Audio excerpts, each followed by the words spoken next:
دەستگیرکردنی دیکتاتۆری عێراق سەدام حوسێن.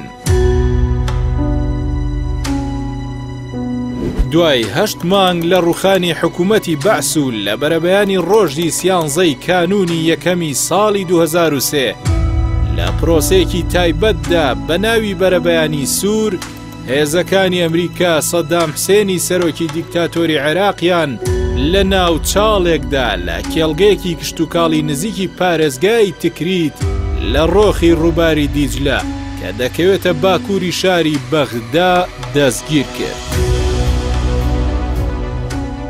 کاتی دەستگیرکردنەکەی هیچ جۆرە بەرگریەکی لە خۆی نەکرد و نازانرێت کە ئایا هۆی ئەوە بووە دەرمانی خواردووە یان مانەوەی لە شوێنێکی تاریک و تەنگ وڕی کردبوو. شوێنی دەستگیرکردنەکەی تایبەتمەندی هەبووە لە لای دیکتاتۆری عێراق لەبەرەوەی ساڵی 1959 لە هەمان شوێنی کەناری ڕووباری دیجلە پەڕیوەتەوە. کاتێک بەعسیەکان ویستیان عەبدولکەریم قاسم تیرۆر بکەن، سەدامیش یەکێک بوو لەوانە و دوای ئاشکرابوونیان هەڵاتن. هەندێک سەرچاوە ئاماژە بۆ ئەوەکەن خەڵکانی نزیک لە خودی سەدام ڕێنیشاندەری هێزەکانی ئەمریکا بوون. لە کاتی دەستگیرکردنەکەیدا بڕێک پارە و چەک و تەقەمەنی پێبوو. پێشتر لە سەردەمی حکومڕانی خۆیدا چەندین شوێن و حەشارگەی تایبەت و زۆر قایمی دروست کردبوو بۆ ئەوەی لە کاتی تەنگانەدا ڕووبکاتە ئەو حەشارگانە، بەڵام هیچیان فریای نەکەوتن.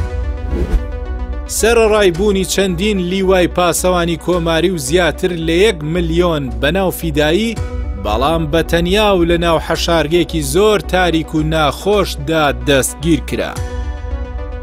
ئەو شوێنانەی کە ئامادەکرا بوون وەک حەشارگا بریتی بوون لە هەندێک خانووی چۆڵ و کێڵگەی کشتوکاڵی و کەمێک خانووی گوندەکان بۆ ئەوەی نەبنە مای گومان.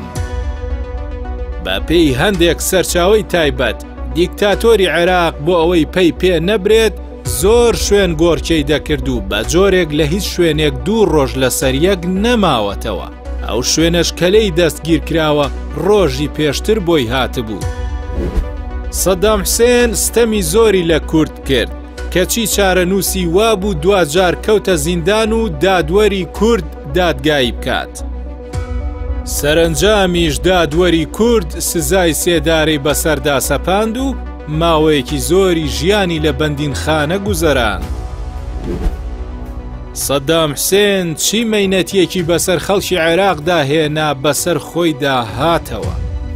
دوجار لە جەژنی قوربان لە بەرەبەیانی 30 کانونی یەکەمی 2006 سزای سێدارەی بەسەردا جێبەجێ کرا.